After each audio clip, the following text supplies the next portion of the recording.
আসসালামু আলাইকুম। আজকে কিছু অপ্রিয় কথা বলবো, অপ্রিয় সত্য কথা। আমাদের ছোট্ট শিশু আশামণি, মাত্র 13 বছর বয়স। এই শিশু ধর্ষণ হয়েছে। এই ধর্ষণের শিকারে কোনো রাজনৈতিক দল এগিয়ে আসেনি, আপনারা এগিয়ে আসবেন না। কারণ এগিয়ে আসলে যদি ভোট কমে যায়, এগিয়ে আসলে যদি আপনাদের পার্শ্ববর্তী দেশ বা আপনারা যাদেরকে খুশি করে ক্ষমতা আসতে চাচ্ছেন ওরা যদি মাইন্ড করে, রাগ করে, আপনারা এগিয়ে আসবেন না। তবে আন্দোলন যদি উত্তর উচ্চ পর্যায়ে চলে আসে, টিকে কিন্তু ওর আন্দোলনের সামনের সারিতে এসে মাইক নিয়ে লম্বা কথা আপনাদের কাছ থেকে শুনবো সম্ভবত। আমার সম্মানিত মিডিয়ার ভাইরা, রিপন মিয়া তার মায়ের সাথে যেটা হয়েছে সেটা আমি কোনোভাবে ছুটে করছি না, কিন্তু ভাই এই যে ধর্ষণের শিকার, এটা কি রিপন মিয়ার ঘটনার চেয়ে খুব কম জিনিস? এই ধর্ষণ নিয়ে আপনাদের মিডিয়ার নিউজ নাই, পরিমণি নিয়ে, রিপন মিয়া নিয়ে, আজে বাজে নিয়ে প্রত্যেকটা চ্যানেলগুলো, প্রত্যেকটা ন্যাশনাল নিউজগুলো নিউজ করতে পারেন, কিন্তু এই দর্শন নিয়ে আপনারা নিউজ করেন না কেন? কারণ সে মাদ্রাসা শিক্ষার্থী এবং দর্শনের সাথে জড়িত আছে কে? ইসকন। দর্শনের সাথে জড়িত আছে কে? আমাদের হিন্দু ভাই। ওরা যদি মাইন্ড করে, ওরা যদি রাগ করে, সেজন্য আপনারা মিডিয়ারা এই আশামণির ব্যাপারে নিউজ করবেন না। এবং আমার সম্মানিত এনজিও, বড় বড় এনজিওগুলো মানবাধিকারের কথা বলেন। আমাদের বাংলাদেশে 17 বছর 6 মাস বয়সে একটা মেয়ের বিয়ে হলে বাল্য বিবাহ বন্ধ করার জন্য আপনারা সদল বলে ছুটে যান। একটা ছোট্ট শিশু 13 বছর বয়স ধর্ষণ হয়েছে।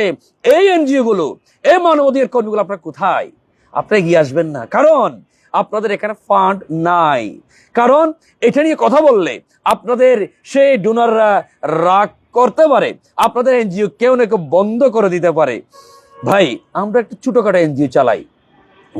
এই গত কয়েকদিন ধরে এই নিউজ পাওয়ার পর থেকে আমরা এটা ঘুরছি কিভাবে আশামণির পাশে দাঁড়ানো যায়।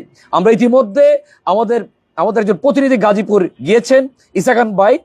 আমরা বলে দিয়েছি আগামী 1 বছরের জন্য তার পড়ালেখার খরচ আমরা দিব ইনশাআল্লাহ।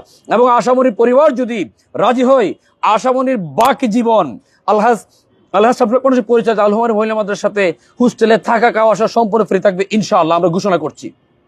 ভাই, আমাদের সম্মানিত পুলিশের ভাইগণ, আপনাদের পুলিশের ডিসি মহোদয়ের সাথে কথা বলে আমার প্রথম দিকে খুবই ভালো লেগেছে। ওনার যে ভিডিওটা লাইভটা দেখেছি, আমাদের সম্মানিত আলেম বিক্রমপুরী ভাই, উনি প্রথম দিকে আইনকার অনেক বুঝিয়েছেন, কিন্তু যখন কথা বলেছেন, এই যে পোস্টটা দিয়েছেন, পোস্টের মধ্যে যে আপনি লিখেছেন আশামণি দুবার বাড়ি থেকে পালিয়েছে, সে ব্যাপারে কোনো এভিডেন্স নাই, তার মা বাবা বলছে না, এলাকাবাসী বলছে না, আপনি পুলিশ কোত্থেকে নিউজটা পেয়েছে এবং সেটা দেওয়ার পরে পুলিশ কেন মুছছে না? এবং এই ব্যাপারে আইনগত বিষয় কি? ডিসি মহোদয় বলছে উনি আইনটা জানেন না।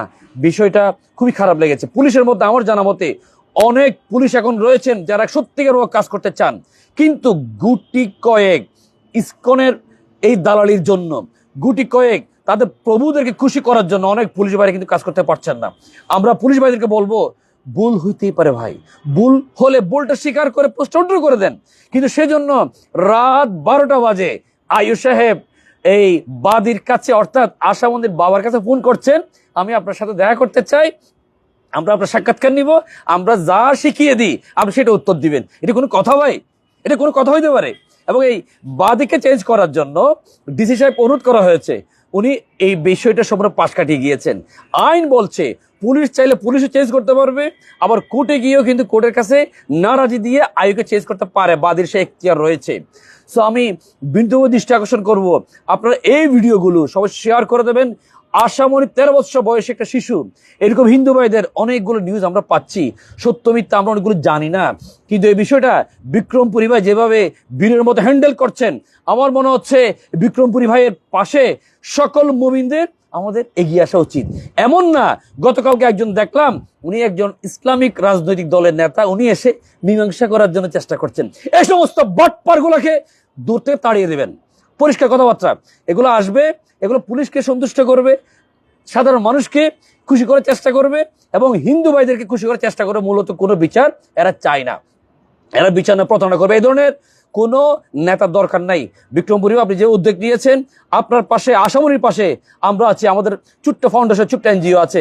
হয়তোবা আপনার বিরুদ্ধে যেরকম আঘাত হুমকি ওরা দিয়েছে যে আপনাকে হত্যা করবে, যেটা বাংলাদেশে ঘটতেই পারে, শহীদ সাইফুল ইসলাম আলিফকে তারা হত্যা করেছে এবং সেই হুমকি আপনাকেও দিয়েছে। আমাদের কাছে এরকম অনেকগুলো হুমকি আসে, আজকের ভিডিওর পরে হয়তো আমাদের কাছে সে ধরনের হুমকি আসতে পারে, বাট আমরা তো শহীদি মৃত্যুর জন্য প্রস্তুত আছি ইনশাল্লাহ। আমরা মৃত্যুকে ভয় করি না, আমরা চাই আমাদের ঐতিহ্যকে ফিরিয়ে নিতে। আপনারা ইসলামিক দল যারা করেন ওদেরকে স্পেসিফিক্যালি একটু মনে করিয়ে দিতে চাই, গৌড় গোবিন্দর কথা আপনারা ভুলে গিয়েছেন। হযরত শাহজালাল রহমতুল্লাহ আলাইহি বাংলাদেশে কিভাবে এসেছেন আপনারা ভুলে গিয়েছেন। মোহাম্মদ বিন কাসিম মাত্র 17 জন ঘুড়সওয়ার নিয়ে কিভাবে জয় করেছেন আপনারা ভুলে গিয়েছেন। আপনারা অধিক মানুষের আস্থা চান, আপনারা আল্লাহর উপর ভরসা করা, আল্লাহর উপর শক্তি না, আপনারা ভুলে গিয়েছেন। মেহেরবানি করে ইসলামের সত্যিকার ইসলামটা আপনারা পালন করুন। কিছু মানলেন না, আরেকজনকে খুশি করার চেষ্টা করলেন, হেকমতের নাম দিলেন, এটা দিয়ে কিন্তু কখনো আল্লাহর কাছে সন্তুষ্ট করা যাবে না। আপনার প্রতিটা কর্মকাণ্ডের জন্য আপনি আল্লাহর কাছে কি জবাব দিবেন? আজকে যে আশামনির পাশে আপনি দাঁড়ান নাই, আল্লাহর কাছে কি জবাব দিবেন? আপনি সকল ভিডিও শেয়ার করেন, সকল নিউজগুলো শেয়ার করেন, কিন্তু আশামনির বিষয়ে একজন ধর্ষিত 13 বছরের একজন মাদ্রাসা শিক্ষার্থীর এই বিষয়টা আপনি এড়িয়ে যাচ্ছেন। আল্লাহর কাছে কি জবাব দিব আমি জানি না। আমি আসলে মূলত আল্লাহর কাছে কি জবাব দিব এইটার জন্য ভিডিওতে এসেছি। সকলের সাথে থাকুন, ইনশাল্লাহ আমরা আশামনির পাশে আছি, আশা করি আপনিও থাকবেন ইনশাল্লাহ। আসসালামু আলাইকুম। বিচার বাংলার মাটিতেই হবে ইনশাল্লাহ।